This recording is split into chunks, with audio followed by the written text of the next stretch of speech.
피와 땀과 살이 튀는 격투는 인류의 역사와 함께해왔습니다. 앞으로도 영원히 없어지지 않을지 모릅니다. 이에 따라 다양한 격투 기술이 발전해왔습니다. 일상에서 쉽게 접근할 수 있는 태권도, 유도, 복싱, 레슬링, 씨름, 브라질리언 주짓수 같은 격투기 가운데 어떤 것이 실전 싸움에 특화됐는지 알아보겠습니다. 먼저 서울 시내 해당 종목들의 대형 도장과 체육관을 찾아가 해당 격투기 권위자들을 인터뷰했습니다. 오로지 각 격투기의 기술과 실전 싸움의 연관성에만 초점을 맞췄습니다. 유도.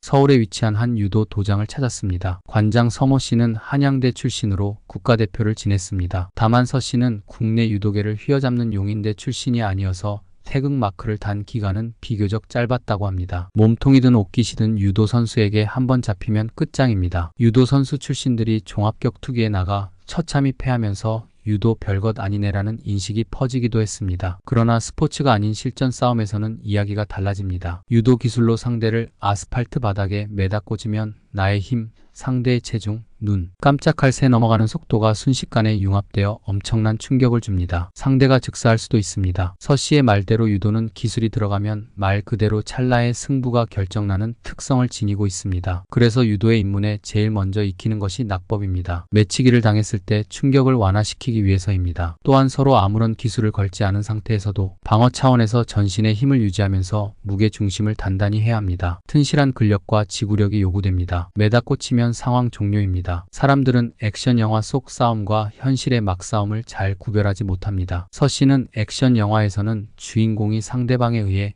길바닥에 패대기 쳐져도 이내 일어납니다. 그러나 실전 싸움에서는 한번 매다 꽂히면 그걸로 상황 종료입니다. 육체적으로도 큰 충격을 받을 뿐만 아니라 심리적으로도 완전히 전의를 상실하게 됩니다. 그러나 1964년 도쿄 올림픽 때 올림픽 정식 종목으로 채택된 유도는 지금의 태권도가 그렇듯 스포츠 형태로 변모해 나갔습니다. 서 씨는 최근 각광받는 브라질리언 주짓수와 유도의 차이를 이렇게 설명했습니다. 유도와 주짓수는 유술이라는 한부모에게서 태어난 형제인 셈인데 주짓수는 유도와 달리 유술의 잔인한 공격 기술들을 상당 부분 계승했습니다. 끝으로 서 씨는 실전 싸움에서 유도의 강점은 상대의 중심을 흩뜨리는 역학 원리에서 나옵니다. 유도를 익히면 거리에서 누구와 대적해도 지지 않습니다. 레슬링.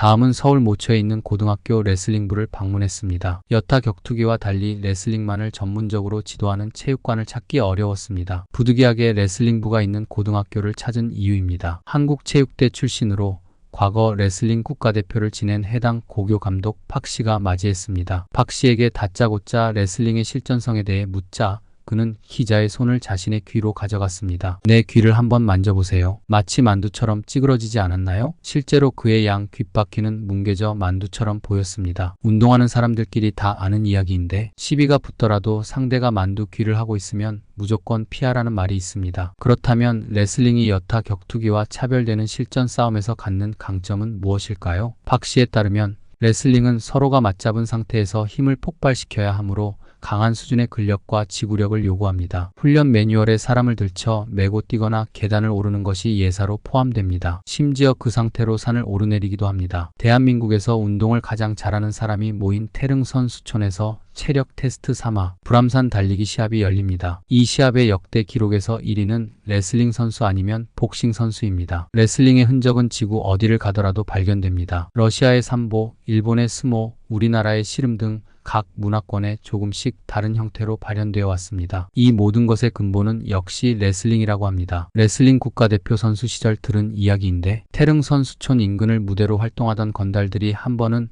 여자 국가대표 선수들을 희롱했습니다. 이를 응징하고자 나선 태권도 선수들이 패했고 다음으로 유도 선수들도 패했습니다. 유도 선수들은 건달들이 상의를 벗고 나온 탓에 잡을 곳이 마땅치 않아 졌다고 합니다. 마지막으로 나선 레슬링 선수들이 응징에 성공했습니다. 더 이상의 설명이 필요합니까? 태권도.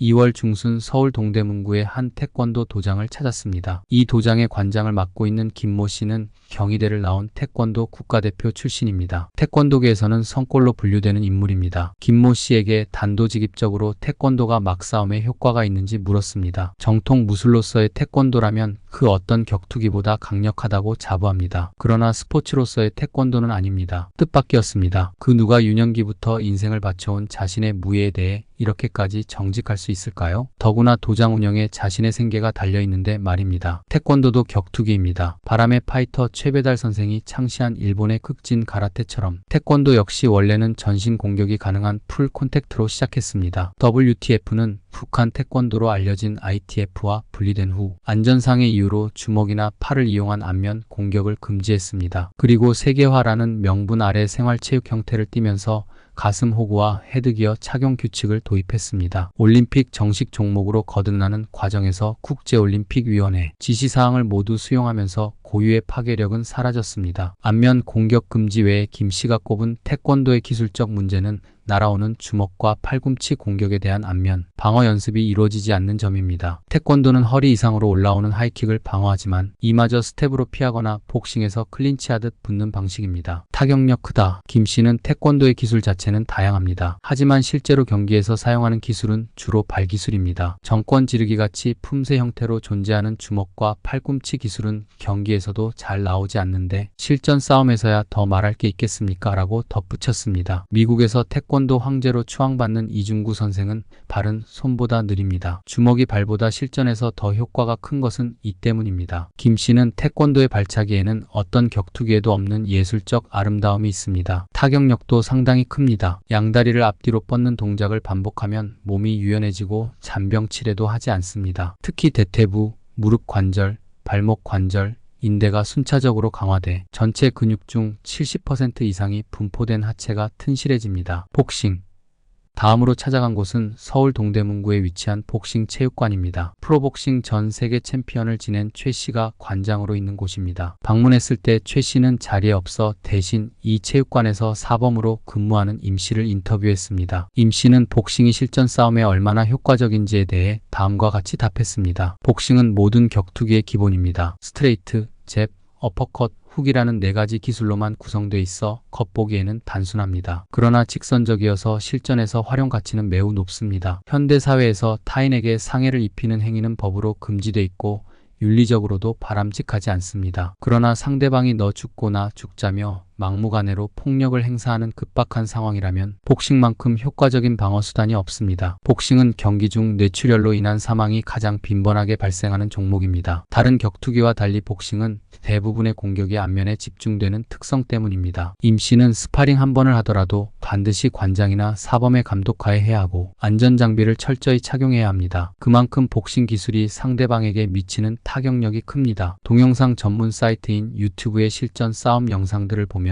복싱을 익힌 사람이 상대방을 농락하는 장면이 많습니다. 이렇게 복싱이 효과적일 수 있는 이유는 막싸움의 특성에도 기인합니다. 막싸움에서 어설프게 발차기를 시도했다가는 오히려 안 하느니만 못한 결과로 이어집니다. 사람이 가장 다루기 쉬운 신체 부위가 두 주먹입니다. 여타 격투기를 무시하는 것은 아니지만 가령 태권도 유단자가 실전 싸움에서 상대방을 돌려차기로 제압하는 것이 가능할까요? 유도 유단자가 실전 싸움에서 상대방에게 업어치기 기술을 거는 게 용이할까요? 실전 싸움에서는 복싱만큼 효과적인 것이 없습니다. 임 씨는 화려해 보이는 큰 동작만큼 미련한 짓은 없습니다. 지난해 만 44세 나이로 링에 복귀한 전 WBA 슈퍼 패더급 세계 챔피언 최용수는 복싱은 다이어트에도 제일 탁월한 운동입니다. 요요 현상도 오지 않을 뿐 아니라 굶지 않아도 됩니다. 씨름. 서울 강북구의 고등학교 씨름부를 방문했습니다. 레슬링과 마찬가지로 씨름도 서울 시내에서 전문으로 지도하는 곳을 찾는 게 쉽지 않았습니다. 인제대 출신으로 프로 씨름 선수로 활동한 해당 고등학교 씨름부의 감독 조 씨는 씨름에 관심과 애정을 지닌 사람을 만나 반갑습니다. 조 씨에게 씨름이 실전 싸움에 효과적인지 물었습니다. 씨름이 지닌 강점은 신체 밸런스를 극강으로 유지하는 데 있습니다. 누구든지 씨름을 익히면 실전 싸움에서 어지간한 수준의 외부 타격으로는 자빠지지 않습니다. 실전의 황제가 강력 추천 씨름은 타격 기능이 결여된 특성상 단순한 힘싸움으로 폄하되기도 합니다. 그러나 사실 상대방을 바닥으로 눕혀버리는 테이크다운 측면에서만큼은 세계 제일의 격투기라 할 수 있습니다. 씨름에는 무릎 위 아무 곳이라도 먼저 닿는 자가 패한다는 단순한 규칙이 적용됩니다. 밸런스 유지 측면에서 단연 최강이 될 수밖에 없다는 것입니다. 중심을 잡기 어려운 모래판에 맨발로 선 채 상대방의 손이 삿바 안으로 들어간 상태에서 공격과 방어를 유기적으로 소화하는 것은 수준 높은 밸런스 감각 없이는 불가능합니다. 실전 싸움이 1대1이 아닌 4대1의 형태로 벌어질 수 있다는 것을 감안하면 여간에서 넘어지지 않는 것은 커다란 이점입니다. 맨손 싸움의 1인자, 실전의 황제로 불리는 조창조 씨는 모 언론 인터뷰에서 자신이 가진 싸움, 실력의 근본이 씨름이었다고 말합니다. 나는 복싱, 유도, 씨름, 태권도를 했습니다. 해당 종목들의 약점을 모두 간파했고 그것을 공략하는 방법을 터득했습니다. 복싱하는 사람은 유도로, 유도하는 사람은 씨름으로 무너뜨렸습니다. 실전에서 가장 덕을 본 건 씨름입니다. 실전 싸움에서는 붙잡기도 하고 넘어지기도 하는 게 다반사인데 씨름은 몸의 중심을 잡는 데 최고입니다. 유도는 상체를 세우지만 씨름은 구부리지 않나요? 중심이 딱 잡히고 자세가 안정됩니다. 나는 다양한 인물과 수없이 붙어보았지만 한 번도 진 적이 없습니다. 조 씨는 흔히 씨름하면 거구의 장사들이 연상되지만 여타 격투기보다 근육이 골고루 발달됩니다. 씨름 선수는 발도 빠르고 점프력도 좋습니다. 현역 시절 120kg이던 강호동도 100m를 12초대에 끊었습니다. 씨름은 힘을 짧게 쓰고 짧게 끝나는 스타일이라 실전 싸움에서의 순간적인 파괴력은 타의 추종을 불허합니다. 브라질리언 주짓수. 마지막으로 서울 마포구에 있는 브라질리언 주짓수 도장을 찾았습니다. 낮 시간임에도 많은 수련생이 운동에 열중하고 있었습니다. 이 도장의 사범인 강 씨는 동아대 출신으로 학창시절 태권도 선수로 활동하다 운동을 접은 후 평범한 직장에 다녔습니다. 그러다 10여 년 전 주짓수가 우리나라에 처음 보급되던 시절 주짓수의 매력에 반해 전업 주짓수 사범이 됐다고 합니다. 브라질리언 주짓수는 존 프랭클에 의해 우리나라에 전파됐습니다. 종합격투기의 인기 상승에 힘입어 2, 30대 주짓수 수련 인구가 크게 늘고 있습니다. 특히 주짓수는 남성은 물론 여성에게도 인기가 높습니다. 여자가 남자와 싸워 이기게 해주는 유일한 격투기라는 소문이 돈 덕분입니다. 강 씨에게 실전 싸움에서 주짓수가 지닌 효과를 묻기가 무섭게 강 씨는 청산 유수로 답변했습니다. 브라질리언 주짓수는 일본의 유술에서 파생된 것으로 오로지 실전 격투에 특화된 격투기입니다. 주짓수에는 실전에 필요치 않은 군더더기가 없습니다. 순도 100% 그 자체입니다. 실전 격투에서 유리한 위치를 점한 뒤 목을 조르거나 팔다리 관절을 꺾어 상대방을 제압하게 합니다. 브라질의 치안은 불안합니다. 이 나라에선 포르투갈어로 모든 것이 유효하다는 의미의 무규칙 격투기인 발레투도가 버젓이 성행합니다. 이런 브라질의 험한 토양에서 자라난 주짓수의 기술 체계는 맨손, 격투로 상대방을 한거 불능하게 하는 것을 목적으로 개발되어 왔습니다. 강 씨는 주짓수와 유도의 다른 점은 승부입니다. 매치기 한 판으로 경기가 종료되는 유도와 달리 주짓수는 상대의 항복을 받기 전까지는 격투가 종료되지 않는다는 점입니다. 캐나다의 유명 주짓수 코치인 피라스 자하비는 일반인 사이에서 벌어지는 개싸움은 예외 없이 길바닥을 향하게 돼 있습니다. 그러니 모든 격투기 호신술의 핵심은 주짓수입니다. 한국인 1호 UFC 파이터인 김동현도 주짓수를 활용하면 힘이 약한 사람도 센 사람을 이길 수 있습니다. 여자도 남자를 이기는 것이 가능합니다. 승급을 남발하는 일부 격투기와 다르게 주짓수는 입문에서 검은 띠를 획득하기까지 걸리는 기간이 기본 10년입니다. 이에 따라 띠에 대한 자부심이 굉장히 강하고 실력이 상대적으로 고릅니다. 전문가의 견해는 어떨까요? 최이동 고려대 체육교육과 교수는 격투기는 체력, 기술, 전술, 정신력으로 구성되는데 이 중 가장 중요한 게 체력입니다. 제 아무리 훌륭한 기술도 체력이 장착되어 있지 않으면 통하지 않습니다. 실전 싸움에는 아무래도 유도, 레슬링, 씨름, 주짓수같이 맺히고 조르고 꺾는 계열의 격투기가 조금 더 유리합니다.